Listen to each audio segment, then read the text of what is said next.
Bom Dias, dia. o que esses números nos dizem? A candidatura de Flávio está cada vez mais irreversível diante dos números?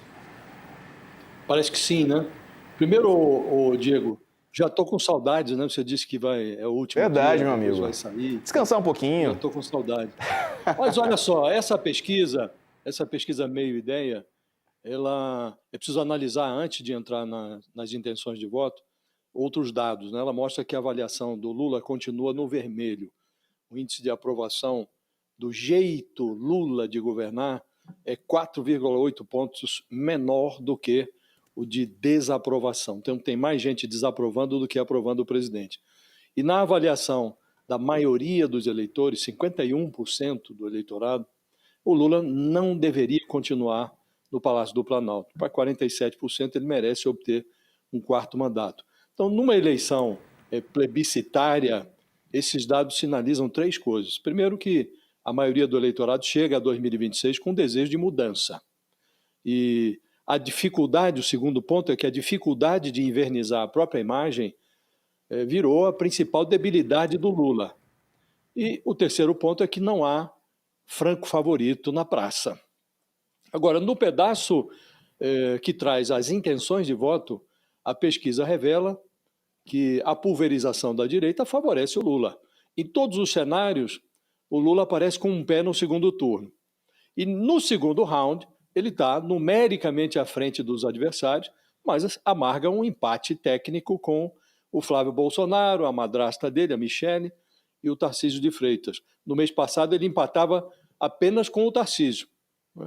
Dando-se de barato que o Lula vai ao segundo turno e que a rendição do Tarcísio ao líder preso é definitiva, candidatos que se oferecem como opções de direita vão ter que brigar com o Flávio Bolsonaro pela segunda vaga. E falta disposição, porque em declarações recentes, o Ratinho Júnior, por exemplo, reiterou que é favorável ao indulto para o Bolsonaro.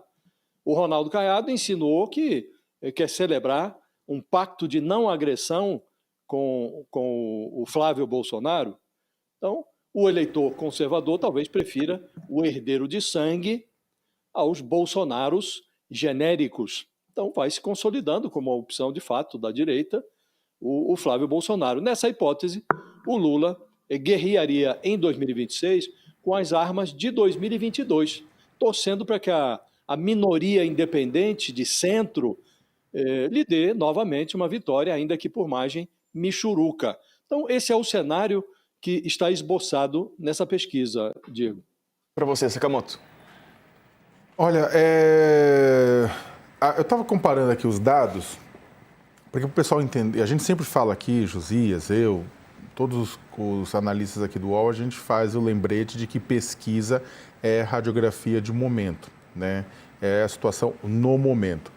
Por que eu digo isso? Porque este ano, normalmente, o que os governos, quem está no poder, o incumbente, né, aquele que tenta a reeleição, vai usar a máquina estatal à torta e direito para tentar se eleger.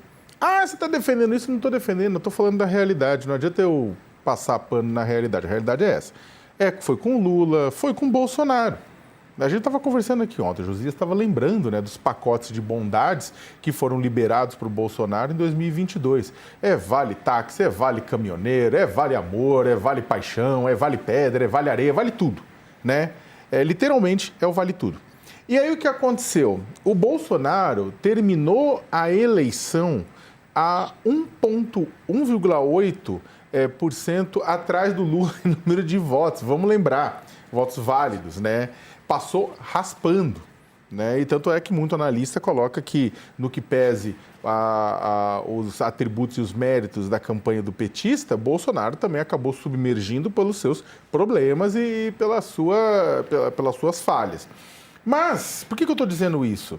Para o pessoal entender, a gente está trabalhando com os dados da pesquisa Ideia a respeito da... Eu não sei se tem os dados aí, alguma arte, né?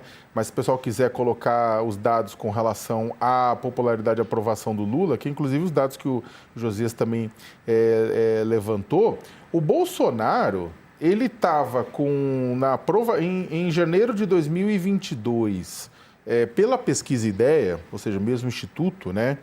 Ele tinha 52% de ruim péssimo e 22% de ótimo bom. Né? 52% de ruim péssimo e 22% de ótimo bom, o governo dele. E a aprovação da forma como ele governa, 55% desaprovável, 27% aprovável.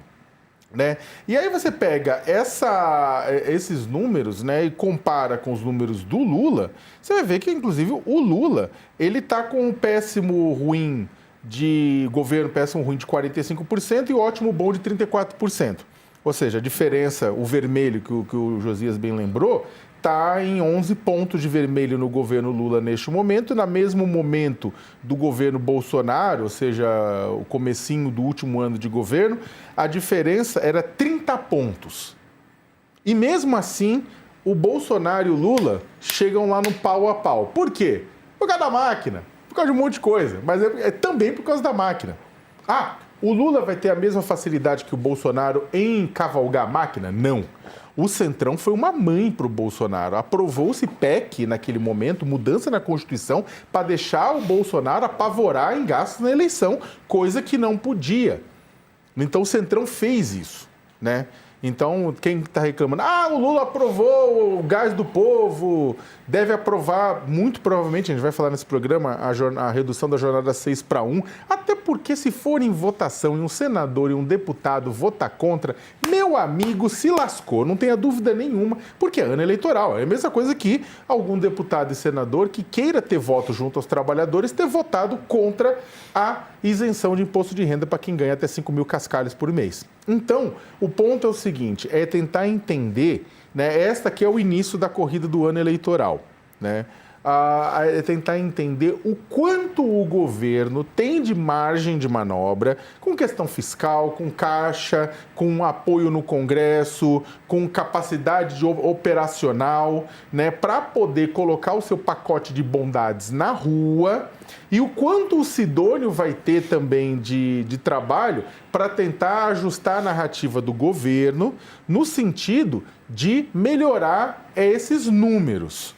Né, o que está se desenhando, e aí eu termino o meu ponto, quando você vê que no segundo turno, Michele, Tarcísio, Flávio, todo mundo, né, tem uma votação parecida contra o Lula, é porque o que está sendo avaliado aqui não é que eles estão bem colocados, é a questão da avaliação do governo ainda. É Lula, continua ou não? Eleição com reeleição na verdade, é um mandato de 8 anos em que, no meio do período, com os 4, convoca-se um recall.